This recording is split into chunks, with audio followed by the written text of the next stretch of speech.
Hey guys, Alec here from Build a Nerd, and today's video got a little bit of a different video for you guys. This is an unboxing of Gamestop's Mandalorian, really cool limited edition set here. Mine is in the 4,000s, I believe 4,927 of 10,000, so an extremely limited amount, and really nice overall packaging. Nice foam on the top there to prevent it from being damaged, and really nice Bounty Hunter logo there. And then you can see the labeled 3 pieces that are inside here. So first up is a medallion, which was worn by the client, which was Werner Herzog's character in The Mandalorian Season 1. It's a really nice metal finish and really nice fabric for the wrap around it. And then what came with it was really nice is this certificate of authenticity, certifying that this is the official GameStop limited edition Mandalorian set. And so secondly is a really nice The Mandalorian ingot, which was seen in Mandalorian Season 1.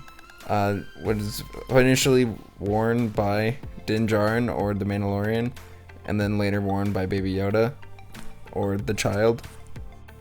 Now thirdly is a really nice metal Mandalorian Car Ingot, and it's actually a pin, so it has 2 pins on the back of it. This is cool, but I kind of wish it was just not a pin, just because that's how it is in the show. It's just a singular Car Ingot, so I think that would be a bit cooler, but I totally understand why it's a pin, just for display purposes and to keep it in the box by itself.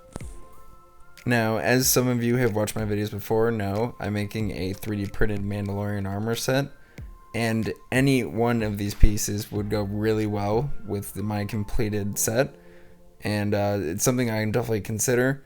Now, it is a collector's piece, so I also will consider maybe keeping it in the box as pristine, just because it is a limited edition set, just to preserve its value. So I'll definitely decide those 2 things, and if I end up doing that, then I'll get something other. Maybe I'll 3D print whatever else I want to use, or find another metal product somewhere else. Overall though, I'm definitely happy with this product. Either way, whether or not I use it for my cosplay or just as display purposes, I'm very happy, and GameStop did a very nice job with this exclusive. Now, it has been a minute since my last 3D printing video, and I'm definitely going to get back to my Mandalorian build in the coming weeks, so definitely look out for that. And I'll do some more Saturn update videos, some of the issues I've been facing or troubleshooting, and some of the things I really love about the printer as well. Thank you so much for watching this video. If you like this video and want to see more like it, feel free to like, comment, subscribe down below, and until next time, build your nerddom.